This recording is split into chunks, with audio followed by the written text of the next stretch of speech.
Hello guys, hapon na ako naglaba kasi kaninang umaga rin kong bigat. Ang bigat.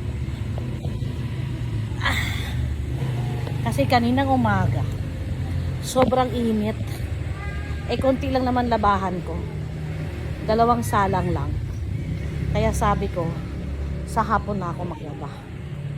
Tumagilid na yung camera ko. Ayan. So ngayon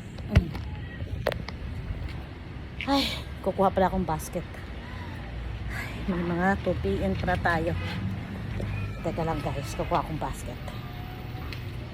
So masarap maglaba sa hapon. Katulad nito, wala nang araw, padilim na, hindi na ganon ka init. Kaya sa hapon na ako naglaba. Kumuha ko ng basket. Ayan, basket. Kainit. Bago ako nagsalang, bago ako naglaba, naligo muna ako. Kasi sobrang init talaga. Tapos ngayon naiinis ako.